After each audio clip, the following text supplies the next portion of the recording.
हुआ फिर ऐसे? क्यों है पृथ्वी गोल? क्या है ब्लैक होल?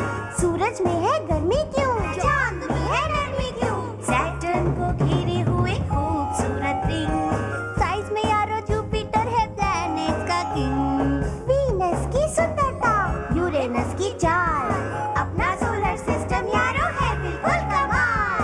यहाँ वहाँ देखो कितने सारे तारे, जी भर के देखो गैलेक्सी के नजारे, लेकिन सबके साथ नहीं किसी के बगैर, आओ करें हम तारों की सैर। 17 फरवरी सन 1600 रोम, एक शख्स को जिंदा जला दिया गया। वो आदमी था मशहूर इटालियन फिलोसोफर जियोडानो ब्रूनो। पर ब्रूनो को किस बात की सजा मिली थी? क्या उसने कोई चोरी की थी, किसी का खून किया था, या इससे भी संगीन अपराध किया था?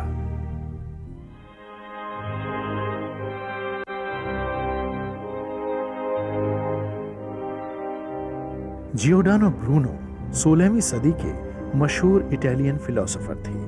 वो हेलियोसेंट्रिज्म और ब्रह्मांड की अनंतता के प्रचारक थे। उनका कसूर सिर्फ ये था कि उन्होंने अपने समय से बहुत आगे की सोच सामने रख दी थी। 16वीं सदी के इस इटालियन स्कॉलर जियोडानो ब्रूनो ने अपनी book on the infinite universe and worlds में लिखा था, अनगिनत सूरज हैं और अनगिनत पृथ्वियां जो अपने अपने सूरज के इर्द गिर्द ठीक उसी तरह चक्कर लगा रही हैं जैसे कि हमारे सातों ग्रह। हमें सिर्फ सूरज नजर आते हैं क्योंकि ये बहुत बड़े और चमकदार हैं, लेकिन उनके इर्द गिर्द चक्कर लगा रहे ग्रह हमें नजर नहीं आते क्योंकि वो छोटे हैं और कम चमकदार। हमारे ब्रह्मांड के अनगिनत संसार न हमसे बेहतर हैं और न ही हमसे कम आबादी वाले।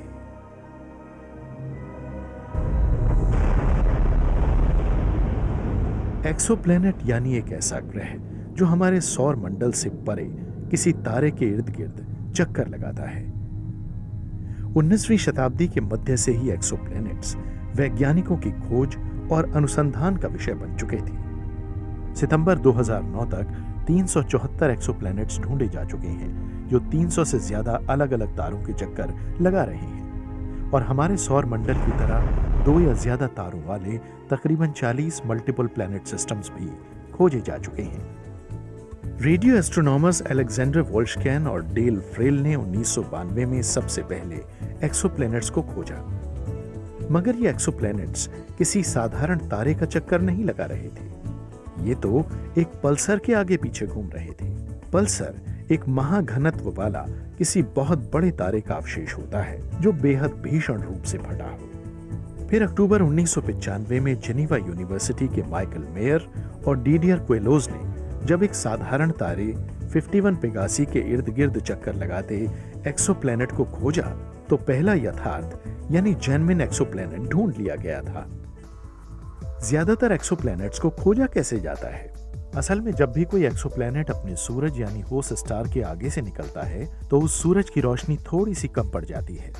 तारे की रोशनी में इस कमी को धरती पर मौजूद आधुनिक यंत्र माप लेते हैं, जिससे हमें मालूम पड़ जाता है कि वहां एक ग्रह मौजूद है। एक्सोप्लैनेट्स को खोजने के इस तरीके को कहते हैं ट्रांजिट मेथड।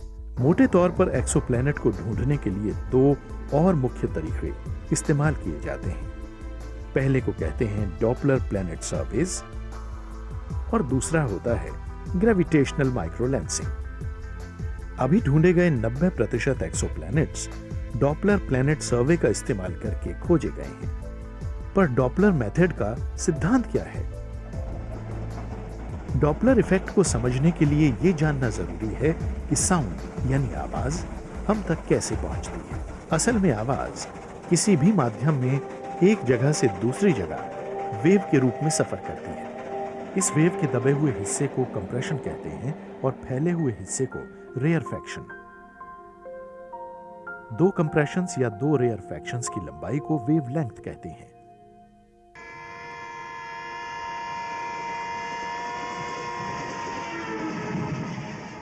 मान लीजिए आप किसी रेलवे स्टेशन पर खड़े हैं और एक इंजन सीटी बजाते हुए आपकी ओर आ रहा है।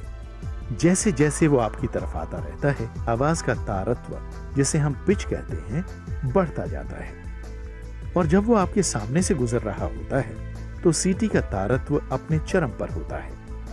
फिर जैसे जैसे वो आपसे दूर जाता रहता है, सीटी की पिच कम होती रहती है और फिर गायब हो जाती है।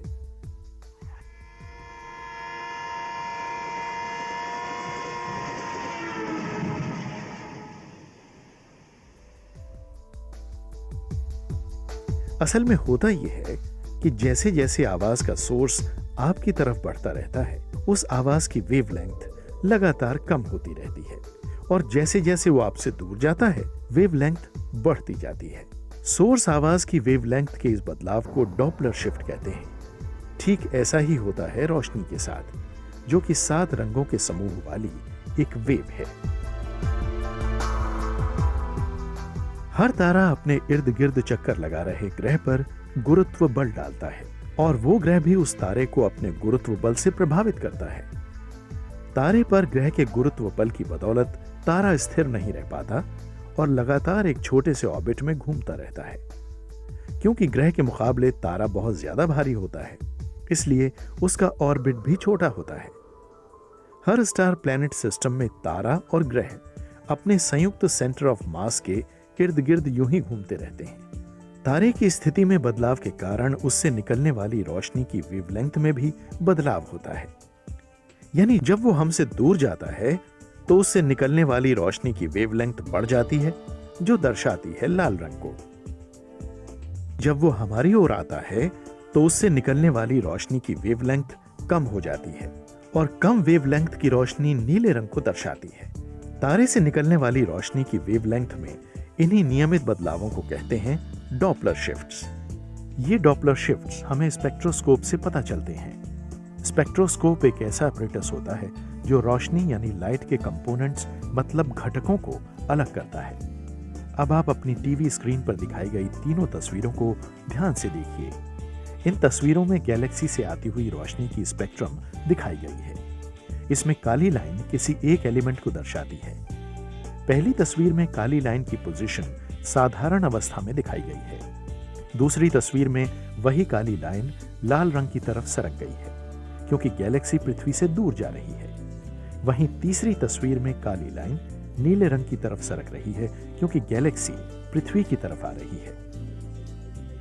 यही सिद्धांत है डॉपलर प्लैनेट सर्विस का, जिसका इस्तेमाल किया जाता है नए एक्सोप्लैनेट्स को खोजने में। 1995 में खोजे जाने वाला सबसे पहला एक्सोप्लैनेट डॉपलर सर्वे की बदौलत ही खोजा जा सका। मगर डॉपलर और ट्रांजिट मेथड्स की एक बहुत बड़ी कमी है। इन तरीकों से सिर्फ उन ग्रहों को खोजा जा सकता है जो विशाल होते हैं और जो अपने सूरज के पास ही उसके इर्द गिर्द घूमते हैं। अपनी पृथ्वी जैसे छोटे और ठंडे ग्रह इन तरीकों से पकड़ में नहीं आते, क्योंकि इन ग्रहों की वजह से होने वाली डॉपलर शिफ्ट बहुत ही कम होती है।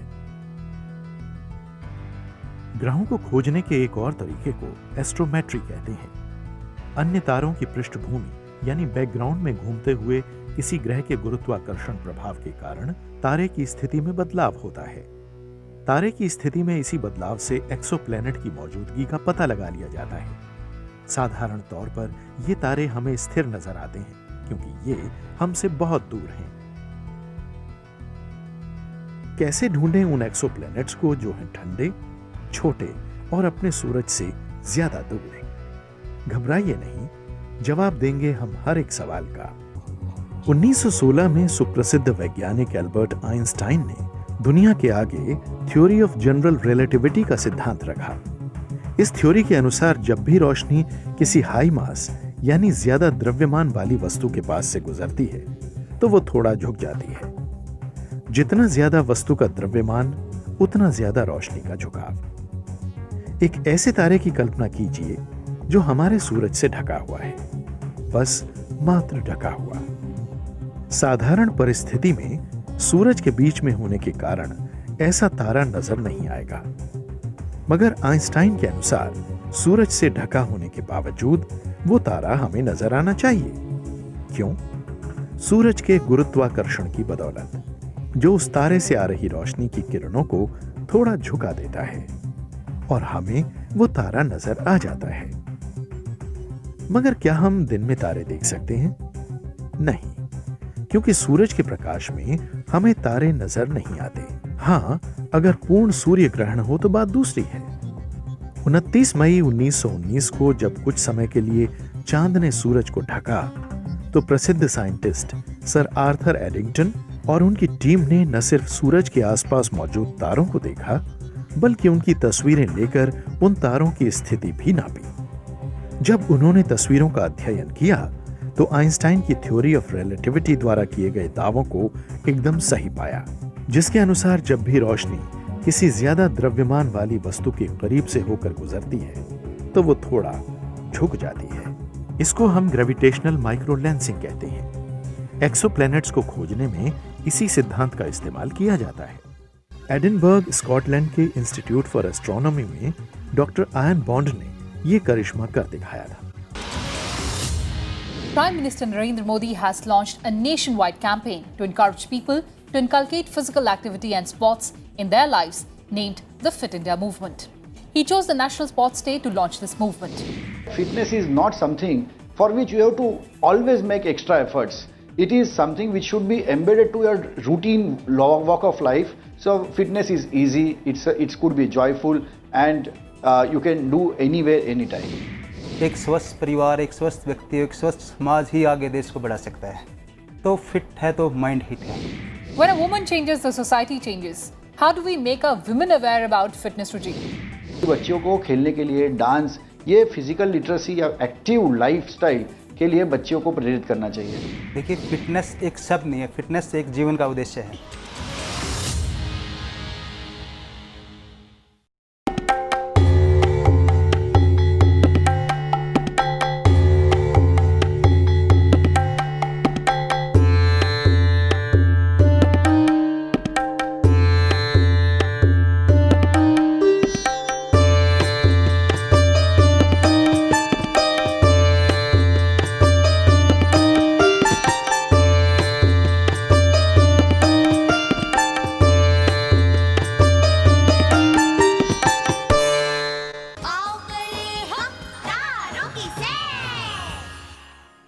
अंतरिक्ष में मौजूद किसी भी तारे से निकलने वाली रोशनी सीधी रेखा में यात्रा करती है, लेकिन हमेशा नहीं। जब भी कोई रोशनी किसी विशाल वस्तु के पास से होकर गुजरती है, तो वो उस विशाल वस्तु के ग्रेविटेशनल फील्ड की बदौलत अंदर की तरफ थोड़ा झुक जाती है।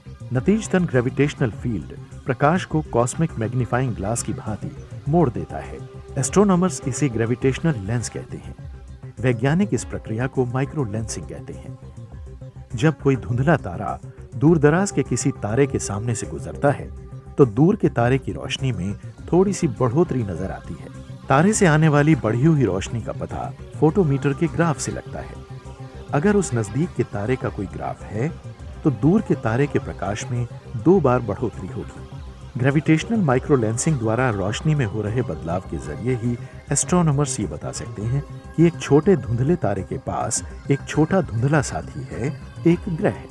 माइक्रोलेंसिंग से हम उन वस्तुओं को आकाश में खोज सकते हैं जो साधारण तौर पर अंतरिक्ष की विशालता में कहीं खो जाते। सिर्फ 2003 में ही एस्ट्रोनॉमर्स ने 500 से ज्यादा ग्रेविटेशनल लेंसिंग की घटनाएं दर्ज कर ली थी। 2004 अप्रैल में पहली बार ग्रेविटेशनल माइक्रोलेंसिंग की टेक्निक का इस्तेमाल करते हुए एक एक्सोप्लैनेट खोजा गया। एडिनबर्ग, स्कॉटलैंड के इंस्टीट्यूट फॉर एस्ट्रोनॉमी में डॉक्टर आयन बॉन्ड ने यह करिश्मा कर दिखाया था। सेजिटेरियस कॉन्स्टेलेशन में स्थित यह नया खोजा गया प्लैनेट स्टार सिस्टम हमारी पृथ्वी से 17,000 प्रकाश वर्ष यानी 17,000 लाइट ईयर्स की दूरी पर है। अभी तक ज्यादातर खोजे गए एक्सोप्लैनेट्स अपनी पृथ्वी से बहुत बड़े हैं, 100 गुना से 1000 गुना तक। पर क्या हमारे सौर मंडल से दूर, बहुत दूर कोई ऐसा ग्रह भी है जो बिल्कुल हमारी पृथ्वी जैसा हो? 13 जून 2005 को नासा के वैज्ञानिकों ने एक ऐसे एक्सोप्लैनेट को खोजने की घोषणा की जो पृथ्वी से सिर्फ 7.5 गुना बड़ा है। खोजा जाने वाला 155वां ये एक्सोप्लैनेट अपने स्टार ग्लीज 876 से सिर्फ 32 लाख किलोमीटर दूर है। अपने स्टार के इर्द गिर्द एक चक्कर ये सिर्फ 1.94 दिनों में पूरा करता है। मगर एक बहुत बड़ी प्रॉब्लम है। दूर तो है ही, पर वो गर्म भी बहुत है। वैज्ञानिकों के अनुसार वहां तापमान 244 डिग्री सेल्सियस से 398 डिग्री सेल्सियस है। पर परेशान मत होइए, अभी खोज जारी है। जून 2008 में न्यूजीलैंड की माउंट जॉन ऑब्जर्वेटरी के एस्ट्रोनॉमर ने यह घोषणा की कि उन्होंने अब तक का सबसे छोटा एक्सोप्लैनेट खोज लिया था। माना जा रहा है कि MOA 2007 BLG 192 LB के नाम वाला ये ग्रह रॉकी एक्सोप्लैनेट है और वजन में हमारी पृथ्वी से सिर्फ 3.3 गुना बड़ा है। इस पर सही तापमान कितना है, इसके बारे में अभी जानकारी जुटाई जा रही है। चलो वजन में ही सही, अपनी पृथ्वी का दूसरे सौर मंडल में कोई भाई तो मिला। एक्सोप्लैनेट्स को क्यों खोजा जा रहा है, इनके बारे में क्यों जाना जा रहा है? एक महत्वपूर्ण सवाल जिसका जवाब हम ढूंढ रहे हैं वो है हमारे अपने सौर मंडल का निर्माण कैसे हुआ। एस्ट्रोनॉमर्स 350 से ज्यादा एक्सोप्लैनेट्स खोज चुके हैं जो किसी न किसी तारे के इर्द गिर्द चक्कर लगा रहे हैं। उन्होंने ये पाया है कि इनमें से ज्यादातर यंग स्टार्स धूल और गैस के डिस्क से घिरे हुए हैं। इनमें से कुछ डिस्क्स में पुच्छल तारों के होने के भी संकेत मिले हैं। एस्ट्रोनॉमर्स का मानना है कि ये धूल और गैस असल में नए ग्रह बनने की प्रक्रिया में है, शायद उसी तरह जैसे हमारे सौर मंडल में ग्रहों की रचना हुई। पर क्या ब्रह्मांड की इन दूर दराज और उथल पुथल वाली जगहों पर भी जीवन हो सकता है? 16 जून सन 2000 को अमेरिका के एरिज़ोना में एस्ट्रोनॉमर्स ने यह घोषित किया कि उन्होंने अपनी आकाशगंगा के बीच में स्थित एक विशाल गैस के बादल में शुगर का मॉलिक्यूल खोजा था। इसका यह मतलब था कि 26,000 प्रकाश वर्ष दूर स्थित सेजिटेरियस नाम वाले इस गैस और धूल के बादल ने जिंदगी का एक मीठा संदेश भेजा था। एस्ट्रोनॉमर्स तो इस बात से खुश थे कि इतनी दूर, इतनी ठंडी और इतनी कठिन परिस्थितियों में भी जिंदगी ने अपना रास्ता ढूंढ लिया था। असल में ग्लाइकोल एल्डिहाइड 8 एटम्स वाला मॉलिक्यूल है जिसमें कार्बन, हाइड्रोजन और ऑक्सीजन के एटम होते हैं और दूसरे मॉलिक्यूल्स के साथ मिलकर ये राइबोस और ग्लूकोज बना सकता है जो आरएनए और डीएनए के बिल्डिंग ब्लॉक्स हैं और आरएनए और डीएनए जिंदगी के बिल्डिंग ब्लॉक्स। वैज्ञानिकों का मानना है कि शुरुआती पृथ्वी पर मौजूद परिस्थितियां सेजिटेरियस जैसे धूल और गैस के इंटरस्टेलर बादल के काफी समान रही होंगी। इन बादलों का अध्ययन करके हमें यह पता लग सकता है कि हमारे ग्रह पर जीवन कैसे जन्मा होगा। 20 सितंबर 2008 को स्पेन के इंस्टीट्यूटो एस्ट्रोफिजिका डे कैनारियास यानी IAC के वैज्ञानिकों की एक टीम ने पेरिस और टेक्सास के वैज्ञानिकों के साथ मिलकर यह घोषणा की कि उन्होंने इंटरस्टेलर स्पेस में अब तक ढूंढे गए सबसे कॉम्प्लेक्स मॉलिक्यूल नेप्थलीन को खोज लिया था। नेप्थलीन मॉलिक्यूल कॉन्स्टलेशन पर्सियस के स्टार फॉर्मेशन क्षेत्र में पाया गया है जो अपनी पृथ्वी से 700 प्रकाश वर्ष दूर है। अगर अल्ट्रा वायलेट रेडिएशन से नेप्थलीन को गुजारा जाए और अमोनिया और पानी में मिला दिया जाए तो बहुत प्रकार के एमिनो एसिड्स बन सकते हैं और एमिनो एसिड से बनते हैं प्रोटीन्स जो हैं जीवन का आधार। माना जाता है कि नेप्थलीन जैसे मॉलिक्यूल्स ने पृथ्वी पर जीवन के पनपने में अहम भूमिका निभाई थी। इसीलिए हमें ये समझने में मदद मिलती है कि अपनी पृथ्वी पर जीवन की शुरुआत कैसे हुई और वो कैसे आगे बढ़ा। जीवन के साथ साथ हम भी अब आगे बढ़ते हैं। 4 मार्च 2009 को नासा ने केपलर स्पेस मिशन लॉन्च किया जिसका मुख्य उद्देश्य है दूसरे तारे के इर्द गिर्द चक्कर लगा रहे अपनी पृथ्वी जैसे और एक्सोप्लैनेट्स की खोज करना। एक और रिसर्च प्रोजेक्ट सेटी यानी search for extra terrestrial intelligence, एक ऐसा प्रोजेक्ट जिसमें वैज्ञानिक पृथ्वी से परे जीवन की खोज की जीतोड़ कोशिश में लगे हैं। ये लोग स्पेस से इंटेलिजेंट रेडियो सिग्नल पृथ्वी पर प्राप्त कर जिंदगी के निशान ढूंढने का लगातार प्रयास कर रहे हैं और उम्मीद है कि पृथ्वी से परे अगर कोई इंटेलिजेंट सिविलाइजेशन है तो हमें इंटेलिजेंट सिग्नल्स प्राप्त होंगे। तरल अवस्था में पानी के समंदर हैं, यही नहीं समंदर के तल पर गर्म पानी के झरने भी हैं। A historic move. Indian Army on the alert in the state. Army holds first recruitment rally after abrogation of Article 370. Indian Army steps up efforts to rebuild lives devastated by terrorism. From Hilkaka to Pir Panjal Range, RSTV reports from Ground Zero. Watch our special series, Eradicating Militancy, Ensuring Peace, every Tuesday at 10 p.m.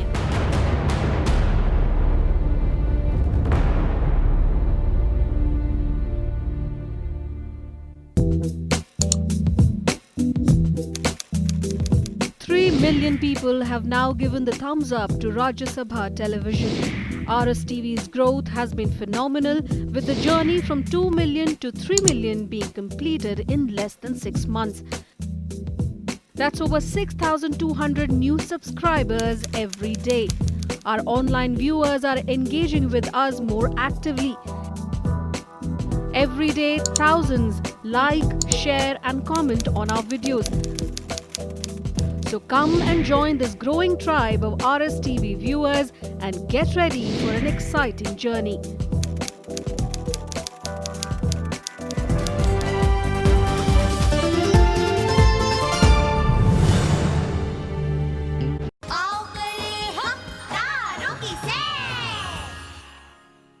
चलिए हम भी पृथ्वी से परे जीवन की संभावनाएं खोजने का प्रयत्न करते हैं। शुरू करते हैं अपने सौर मंडल से। सौर मंडल में रॉकी प्लैनेट्स हैं और गैस ग्रह। गैस ग्रहों पर रहना मुश्किल ही नहीं, असंभव है, क्योंकि वहां तो ठोस जमीन है ही नहीं। अब बचे रॉकी प्लैनेट्स, तो बुध और शुक्र सूरज के बहुत करीब हैं, इसलिए बहुत गर्म भी। वहां तो हड्डियां जल जाएंगी और सुरमा रह जाएगा। हाँ, लाल ग्रह यानी मंगल से शुरुआत की जा सकती है। मंगल इसलिए क्योंकि माना जाता है कि अतीत में मंगल की सतह के नीचे पानी का भंडार था और जहां जल वहां जीवन। वो अलग बात है कि हमें अब तक मंगल पर जीवन का कोई सुराग नहीं मिला। और रही हमारे मंगल पर घर बनाने की बात, तो वो थोड़ा मुश्किल है, क्योंकि बाकी चीजें तो छोड़िए, मंगल पर औसतन तापमान ही -65 डिग्री है। आगे चलते हैं। यूरोपा जुपिटर के 4 बड़े चंद्रमाओं में से एक है, क्योंकि यूरोपा पर माना जा रहा है कि ठोस सतह के नीचे तरल अवस्था में पानी के समंदर हैं। यही नहीं, समंदर के तल पर गर्म पानी के झरने भी हैं। मगर यूरोपा की सतह पर औसत तापमान है -170 डिग्री सेल्सियस। इसलिए वहां पर जीवन की संभावनाएं तो फिलहाल सुकड़ी हुई लगती हैं। और आगे चलते हैं एक्सोप्लैनेट्स पर। हालांकि आज तक 350 से ज्यादा एक्सोप्लैनेट्स खोजे जा चुके हैं, मगर इनमें से किसी में जीवन का कोई संकेत नहीं मिला है। जीवन तो छोड़िए, जीवन वाले ग्रह यानी अपनी पृथ्वी के साइज का भी एक ही एक्सोप्लैनेट मिला है, और उस पर जीवन के संभव होने का कोई सुराग नहीं है। असल में किसी भी ग्रह पर जीवन का पनपना इस बात पर निर्भर करता है कि वो कैसे तारे के इर्द गिर्द चक्कर लगा रहा है। अगर वो तारा एक्सरेज जैसी नुकसान देने वाली किरणें छोड़ रहा है, तो उन ग्रहों पर जीवन का उभरना नामुमकिन है। साथ ही ये बात कि क्या उस ग्रह पर हाइड्रोजन और हीलियम के अलावा कार्बन, ऑक्सीजन, नाइट्रोजन और आयन जैसे भारी तत्व मौजूद हैं, जो जिंदगी के जन्म लेने के लिए अति आवश्यक हैं। अगर नहीं, तो वहां पर जीवन की संभावनाएं लगभग खत्म हो जाती हैं। मगर जिस तेजी से नए नए एक्सोप्लैनेट्स खोजे जा रहे हैं, क्या पता कहीं जीवन हमारा इंतजार कर रहा हो। इस अंतहीन ब्रह्मांड के रोज नए नए रूप हमें नजर आ रहे हैं, हर रूप अपने आप में अद्भुत। एक प्रसिद्ध अंग्रेज साइंटिस्ट जेबीएस हेल्डन के अनुसार, not only is the universe stranger than we imagine, it is stranger than we can imagine. यानी ये जो ब्रह्मांड है, ये हमारी कल्पनाओं से भी परे है।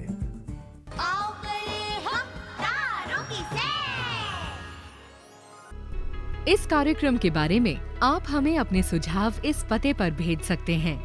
विज्ञान प्रसार, C24 कुतुब इंस्टीट्यूशनल एरिया, नई दिल्ली 110016। आप हमें मेल भी कर सकते हैं info@vigyanprasar.gov.in।